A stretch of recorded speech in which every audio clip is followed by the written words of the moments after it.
సావిత్రిబాయి పూలే జయంతి అంటే ఆమె పుట్టినరోజు.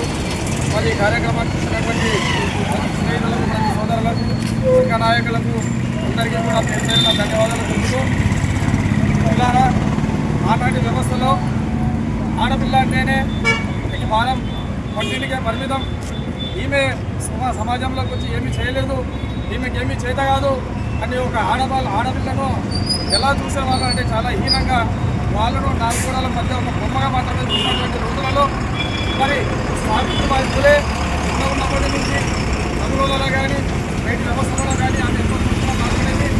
ఆ విధంగా 6 సంవత్సరాలు వయసు ఆరోగ్యంలో పెళ్లి చేసి రెడీ వస్తానికి పంపించే రోజులని మరి ఆనాటి వ్యవస్థలలో కూడా చదువుకోవాలి. ఒక సందర్భంలో మన పక్క గ్రామం అనేటువంటి ఊళ్ళో వెళ్ళినప్పుడు అక్కడ ఉన్న బ్రాహ్మణ క్రిస్టియన్లు వాళ్ళందరూ ఏలన చేసి ఒక పుస్తకాన్ని తన శిక్షించడం తీసుకుపోయి తన నాన్నగారికి చూపిస్తున్న పుస్తకాన్ని నాన్నకి పుస్తకం ఇచ్చారని ఆమె చెప్తున్నారనమాట. అంటే చదువుకోవడం వల్ల ఆ అప్పుడున్న వ్యవస్థ సమాజంలో ఉన్నటువంటి వ్యక్తులు సావిత్రిబాయి పూలేని దూరంగా అవమానం చేయడం జరుగుతుంది. ఆ సందర్భంలో ఆమె నిర్ణయించుకున్నది ఒకటే, నేను కూడా ఖచ్చితంగా చదువు నేర్చుకోవాలి, ఈ సొసైటీకి నేను కూడా చదువు చూపించాలి, ఆడపిల్ల అంటే అవధి కాదు, 4 గోడల మధ్య వస్తువు కాదు, ఈ సొసైటీకి ఈ సమాజానికి నేను ఎంతో కృషి చేయాల్సిన అవసరం ఉందని చెప్పి ఆనాడే సావిత్రిబాయి పూలే కూడా చూపించడం జరిగింది.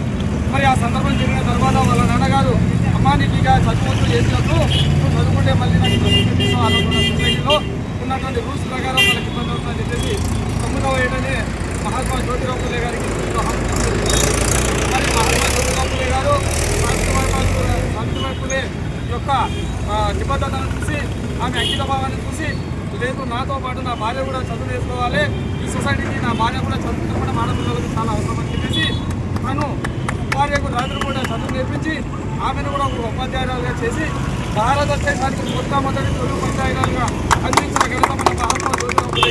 జోహార్ సావిత్రిబాయి పూలే, జోహార్ సావిత్రిబాయి పూలే.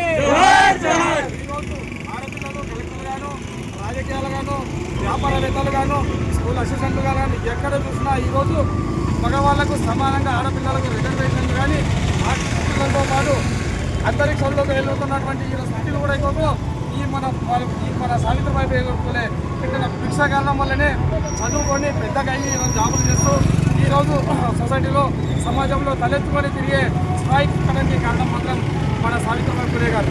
ఈ విధంగా మహనీయుల చరిత్రలను మనం కూడా ఎప్పటికప్పుడు తెలుసుకొని విజ్ఞానం చేసుకొని ఏది అబద్ధం అనే విషయాన్ని కూడా మనం తెలుసుకోవాల్సిన బాధ్యత మన అందరి లోపల సమాజంలో ఉందని ఈ సందర్భంగా నేను తెలియజేయడం జరుగుతుంది. జై పూలే, జై భారత్.